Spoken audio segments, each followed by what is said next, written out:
بسم الله الرحمن الرحيم حسبي الله وكفى سمع الله لمن دعا ليس وراء الله مرمى اللهم وفقنا للهدى واعصمنا من أسباب الجهل وسلمنا من آفات النفوس واجعلنا ممن أقبلت عليهم فأعرضوا أمن سواك وخذ بأيدينا إليك وارحم تضرعنا بين يديك إلهنا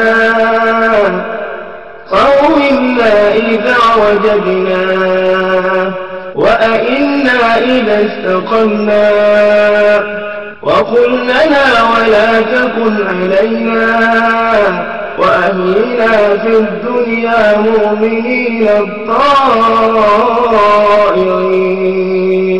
وتوفنا مسلمين التائبين واجعلنا عند السؤال مجيبين. Bonjour à tous, assalamu alaikum wa rahmatullahi wa barakatuh. Bienvenue sur la chaîne de votre frère Ismail, conseiller Mikorien du groupe MPI, mouvement propagandiste de l'islam, qui œuvre pour la qualité morale, intellectuelle, théologique à travers le mouvement spirituel. Aujourd'hui, il est encore donc, je ne ferai rien sans demander la paix et son salut sur notre prophète Mohammed sallallahu alayhi wa sallam, sur sa famille, sur ses compagnons et sur tous ceux qui œuvrent véritablement pour l'islam jusqu'au jour de la résurrection. Il est hors donc. Aujourd'hui, il est sujet et puis question de Jésus-Christ alayhi salatu wa salam, est-il monté au ciel?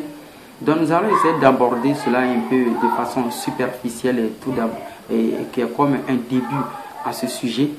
Jésus-Christ alayhi salatu wa salam est-il monté au ciel selon la Bible? Donc c'est ainsi que nous allons nous référer à un tout premier verset biblique pour entamer cette théorie.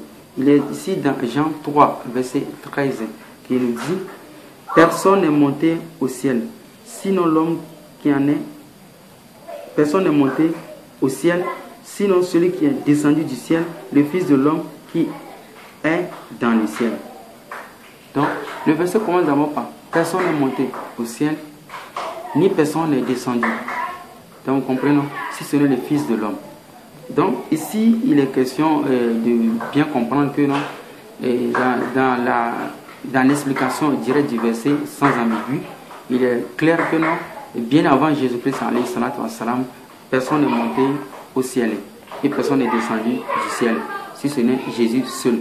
Donc c'est ce que souvent la Bible essaie de nous faire croire par les versets qui donnent le monopole de certaines choses à Jésus-Christ, c'est-à-dire plus l'élever à un rang incomparable avec les autres créatures, parce que la Bible essaie de passer par ces astuces pour nous amener à une telle compréhension, à une telle croyance. Donc, si nous suivons la logique de ce verset, nous allons aborder le terme plus large, à savoir si avant Jésus-Christ, certaines personnes furent montées au ciel.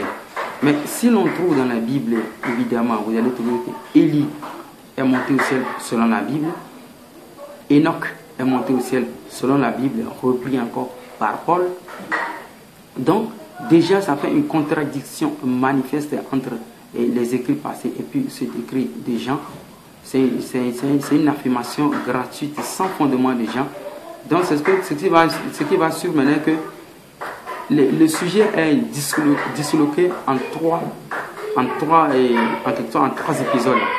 Donc, dans ces trois épisodes, on va constater que dans Jean qui affirme que nul n'est monté au ciel avant Jésus-Christ, dont on trouve du milieu de la Bible 2 à 3 personnes, Élie, Enoch et Élisée, qui sont montés ils sont montés au ciel bien avant Jésus-Christ dans le milieu de la Bible.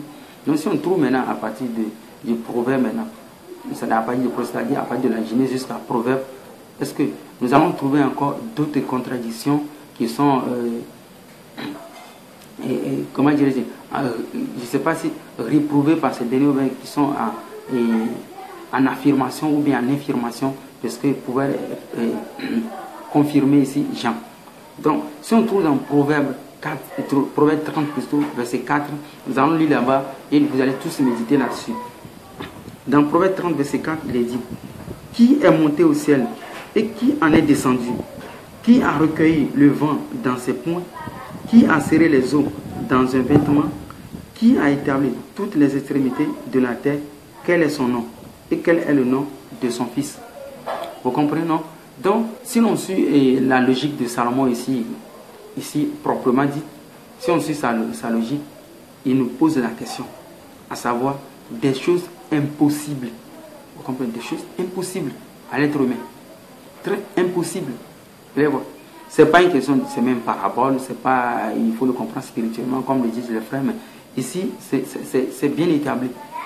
Vous comprenez? C'est bien établi. Il dit, qui est monté au ciel? Personne selon lui. Qui en est descendu? Personne selon lui. Donc, bien avant Jésus-Christ, on peut dire que c'est descendu avant ça. On est d'accord. Maintenant, si on veut suivre le sens critique de l'épisode, vous allez voir, qui a recueilli le vent dans ses poings? Nul ne peut recueillir le vent dans ses poings. C'est une impossibilité. Ce qui rejoint la qualité de ce qui veut dire par rapport à la montée au ciel. Bon. Qui a serré les eaux dans un vêtement? Ce qui représente encore une impossibilité qui se réfère encore à la montée au ciel d'un être humain. Qui a établi toutes les extrémités de la terre? Ce qui représente encore une impossibilité. Aujourd'hui, personne ne peut affirmer qu'il aurait fait le tour de l'extrémité de la terre. Sinon, il nous dirait ce qui est derrière cette terre.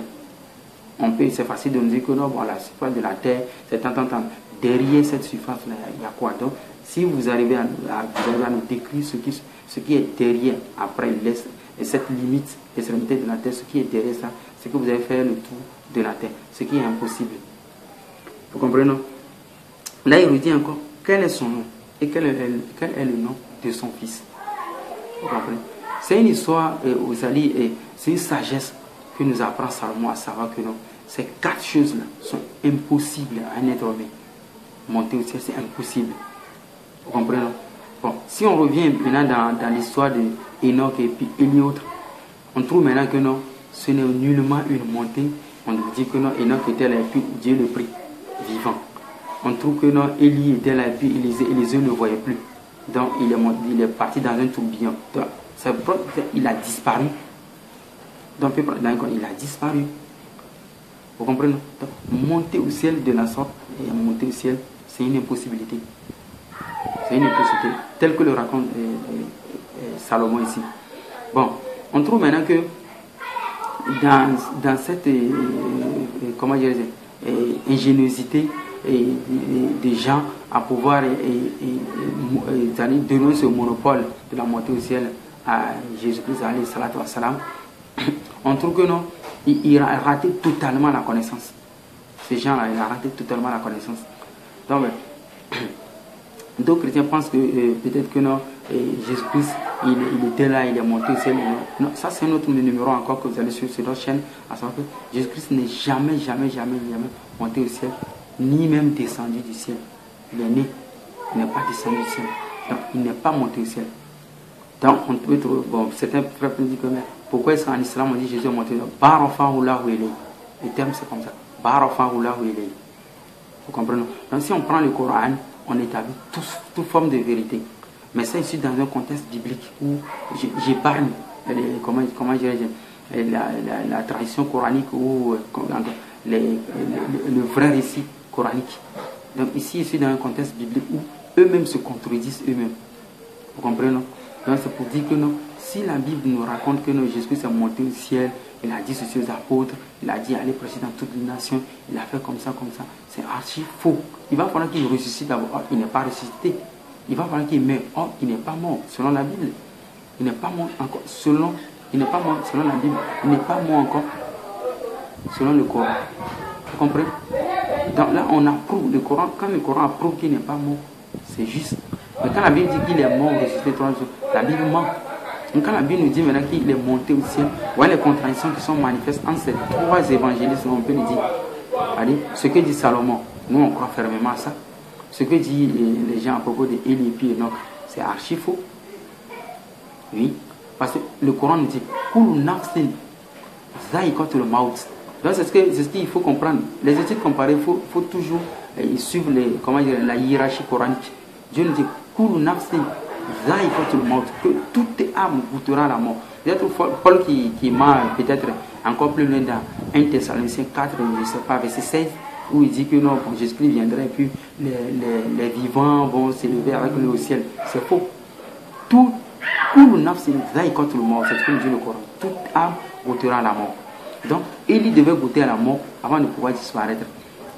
Comment dirais-je, Enoch devait goûter la mort avant de pouvoir disparaître.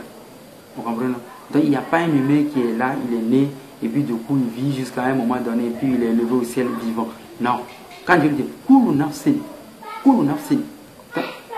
sans exclusion, sans exception. Donc, c'est comme ça le Coran parle. S'il y a une exception, Dieu nous le décrirait proprement. Vous comprenez? Où un humain est là, et puis il est vivant, et puis il est monté au ciel. Non. Donc, ici, c'est Salomon qui contredit Jean, qui contredit encore les 2 rois. Parce qu'il faut le souligner, les 2 rois, 2 chroniques, 2 Samuel, des choses comme ça. Ce ne sont que des mensonges qui sont là-dedans. Des mensonges, des récits qui sont souvent à rapporter à 2, 3%, 4, 5%, voire 10% de véracité, d'où 90% sont des mensonges. Sincèrement. Parce que c'est dans ces récits que vous allez trouver où Dieu tas de choses quoi. On n'est pas ici, on est dans un sujet restreint, on ne peut pas en parler aujourd'hui. Donc vous allez trouver que à partir d'aujourd'hui, sachez que l'histoire de Jésus est montée au ciel et il a dit aux apôtres, allez partout dans les nations, faites ceci, cela. Il faut savoir que non, c'est archi faux. Il n'y a pas eu de la résurrection, il n'y a pas eu de la mort de Jésus-Christ, il y a eu seulement la disparition de Jésus-Christ duquel sont les Juifs et les Israélites jusqu'à aujourd'hui. D'où les chrétiens, eux, ont repris immédiatement en forgeant des écrits supplémentaires pour en faire une sorte d'histoire pour authentifier leur dogme qui est inventé par le christianisme. Comprenons.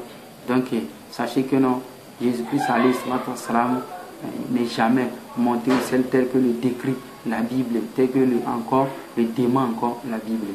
Inch'Allah, si les frères veulent, nous allons passer après ce sujet dans le Nouveau Coran sur l'histoire de Jésus-Christ dans laquelle les Juifs doutent jusqu'au aujourd'hui. Assalamu alaikum wa rahmatullahi wa barakatuh. Ulaika lahum ajruhum 'inda rabbihim inna Allaha sari'ul hisab.